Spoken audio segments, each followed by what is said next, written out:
मित्रांनो, मी आज परत गेलो होतो लग्नाला आणि लग्नावरून आता मी घरी चाललो होतो. खरोखरच बदाम शेकचा टेस्ट एकच नंबर होता. अगर ऐका नाही फ्रीजमध्ये काही तर मला आंबे सापडले. तर मी आलो होतो आरवीला आणि तिच्या मम्मीला घेऊन घरी. पीर बाबांची मजा रे, त्याच ठिकाणी बोर घ्यायचं काम. तर नमस्कार मित्रांनो, welcome back to my YouTube channel. तुमच्या सर्वांच्या माझ्या आजच्या ब्लॉग मध्ये स्वागत आहे. कधी कधी आयुष्य आपल्याला खूप कठीण परिस्थितीत टाकतं. सगळं संपल्यासारखं वाटतं, लोक सोडून जातात आणि घरचे पण साथ देत नाही. पण लक्षात ठेवा, ज्यांच्यात एकटं चालण्याची हिंमत असते त्यांच्याच पाठीमागे जग चालतं. गरीब असणं चुकीचं नाही, लहान घरात असणं हे पण चुकीचं नाही, पण मोठी स्वप्न न बघणं हे सगळ्यात चुकीचं आहे. आज तुम्ही स्ट्रगल करत असाल, कदाचित तुमच्याकडे पैसे नसतील, तुम्हाला सपोर्ट पण नसेल, पण जर मेहनत करण्याची तयारी असेल ना, तर वेळ बदलायला वेळ लागत नाही. लक्षात ठेवा, लोक तुमच्यावर हसतील, तुम्हाला कमी समजतील, पण सिंह कुत्र्यांचे भुकल्याने कधीच घाबरत नाही. यश एका रात्रीत मिळतं असं नाही, रोज पाडावं लागतं, रोज उठावं लागतं, रोज स्वतःला मोटिवेट करावं लागतं. कधी हार मानू नका, कारण की अंधार किती मोठा असला सूर्य उगवणं थांबत नाही. स्वतःवर विश्वास ठेवा, कारण जग तुमच्यावर तेव्हाच विश्वास ठेवेल जेव्हा तुम्ही स्वतःवर ठेवता. एक दिवस असा येईल जे लोक आज इग्नोर करतायत, तेच लोक तुमच्या सक्सेसची उदाहरणे देतील. म्हणून शांत राहा, मेहनत करा आणि वेळेला तुमचं उत्तर द्यायला द्या. तर अशा प्रकारे करूया आजची व्हिडिओची सुरुवात. व्हिडिओला शेवटपर्यंत बघा, चॅनलला सबस्क्राईब करा आणि तुमचं मत कमेंटमध्ये मला नक्की सांगा. तर मित्रांनो, मी आज परत गेलो होतो लग्नाला आणि लग्नावरून आता मी घरी चाललो होतो. पण ऊनच एवढं बेकार लागत होतं ना की म्हणलो आपण ऊसाचा रस पिऊ.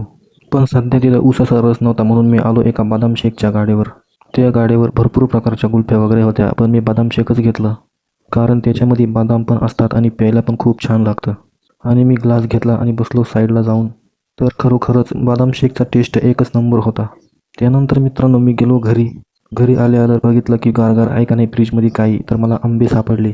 तर मी मस्तपैकी 2 आंबे खाऊन घेतले. त्यानंतर मला माझी रसवंती साफसफाई करायची होती. मी पूर्णपणे मशीन वगैरे साफसफाई करून घेतले, गल्लास वगैरे धुतले आणि म्हणलो आता यांना मस्तपैकी व्यवस्थित लावून देऊ. मित्रांनो, लग्न कार्यामुळे माझं रसवंतीचं दुकान बंदच होतं 2-3 दिवस. आता लग्न कार्य सगळे संपलं आहेत, म्हणून म्हणलो आपली रसवंती पुन्हा एकदा स्वच्छ करून मगच दुकान उघडं करू. मित्रांनो, उन्हाचा तडाखा एवढा बेकार आहे ना, असं वाटतं आपण पृथ्वीवर नसून डायरेक्ट सूर्यामध्येच फिरतोय का काय. एवढ्यात उन्हाने खूपच जाम केलं. त्यानंतर मित्रांनो, गल्लास वगैरे लावून झालेत आणि पाणी प्यायला जग भरून आणला आणि उसाच्या रसात टाकायचं मीठ घेतलं आणि ते घेऊन बाहेर टेबलावरती जाऊन ठेवून दिलं, जेणेकरून गिरायकाला पाणी पिता येईल म्हणून. त्यानंतर मित्रांनो, तुम्ही पाहू शकता की आपली मस्तपैकी रसवंती पूर्णपणे आवरली गेलेली आहे. मित्रांनो, लगनसरीमुळं वरचं घर आवरायला टाईमच भेटत नव्हता. आता रोहिणी पण घरी नाही आहे, ती जाईल होती तिच्या मामाच्या घरी आणि वरती पण खूपच जास्त पसारा झाला होता, म्हणून म्हणलो आता मी एवढं आवरूनच ठेवतो. तर आधी सर्व गोधड्यांच्या घड्या घातल्या, मस्त झटकल्या त्यांना, तर खूप जास्त धूळ निघत होती. मित्रांनो, या उन्हामुळं आणि वाऱ्यामुळे ना खूपच जास्त धूळ उडत राहते आणि खोलीमध्ये 3 खिडक्या असल्यामुळे ना ती धूळ डायरेक्ट खिडकीतून आतमध्ये शिरते. त्यामुळं गोधड्या झटकल्या तरी नुसती धूळ धूळ निघत होती. तर गोधड्यांच्या घड्या घालून ठेवून दिल्या. आता चादर झटकून मस्तपैकी बेडवर आथरून देऊ. कॅमेऱ्यामध्ये धूळ दिसत नसेल, पण मला डोळ्याने खूप जास्त धूळ दिसत होती. तर मित्रांनो, आरवीच्या मम्मीचा आत्ताच फोन आला होता की घ्यायला या म्हणून म्हटलं पटापटा आवरून घेऊ आणि जाऊ घ्यायला, कारण की तिच्या मामाच्या घरातलं लग्न होतं, म्हणून ती 2 दिवस तिकडं मुक्कामीच होती आणि आज बोलावलं होतं घ्यायला. आरवी पण तिच्या मामाच्या घरीच थांबली होती. आदल्या दिवशी माझ्यापाशी होती, पण लग्नाच्या दिवशी मी परत मामाच्या घरी सोडून आलतो तिला. पण अगोदर हे आवरणं गरजेचं होतं, कारण की खूप जास्त पसारा होता. लग्नाच्या गडबडीत 2-3 दिवस इथं पाहायला सुद्धा जमलं नाही.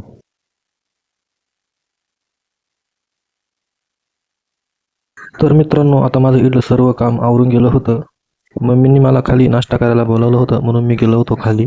नाश्त्याला मस्तपैकी भात केला होता मिरची वगैरे टाकून, त्यामुळे मी ताटात काढला आणि खाला. मग मी गेलो रोहिणीला आणि आरूला आणायला. त्यानंतर मी आलो होतो आरवीला आणि तिच्या मम्मीला घेऊन घरी. आता मी जाणार होतो थोड्या वेळाने मळ्यामध्ये, तिकडं बोर घ्यायचं काम चालू होतं. या ठिकाणी एक पीर बाबांची मजार आहे, त्याच ठिकाणी बोर घ्यायचं काम चालू होतं. पण बोर घेता घेता एक छोटासा प्रॉब्लेम आला होता, म्हणून मशीन जागेवरती उभं होतं.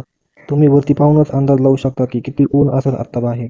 तर मित्रांनो, भेटूया उद्याच्या ब्लॉगमध्ये. धन्यवाद. चला मग.